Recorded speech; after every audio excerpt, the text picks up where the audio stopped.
არავინ არ მოგატყუოთ და გითხრათ, რომ საბუთები ერთ დღეში გვარდება ესპანეთში, რადგან ნებისმიერი პროცედურა, რომელიც არ უნდა ავიღოთ ესპანეთში, იწყება აუცილებლად სხვადასხვა ფაზებით, რომელიც მინიმუმ 3 თვიდან 2 წლამდე არის ახალი კანონმდებლობა და შეიძლება ყველაზე უხეში 3 წელსაც გადავიდეთ.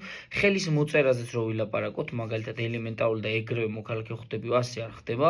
მინდა კარგად გააცნობიეროთ, რომ როდესაც თქვა ხელმოწერაც კი მოხდა, თქვენ ავალდებული ხართ გამოცდებით ჩააბაროთ, ეს არის სოციოკულტურალური და დელე აორის გამოცდები, რაც თქვენ ხელს შეგიწყობთ ესპანეთში ინტეგრაციისთვის.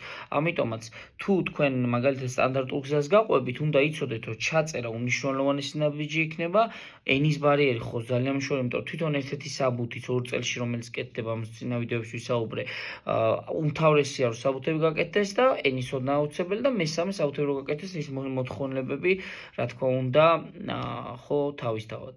დანარჩენი ახლა ყველაფერი, რაც რჩევები ამ ეტაპისთვის არის, ვფიქრობ, რომ მოგაწოდეთ, წინა ვიდეოებში შეგიძლიათ უყუროთ. მადლობა თქვენი ყურადღებისთვის და შევხვდებით შემდეგ ვიდეოებში.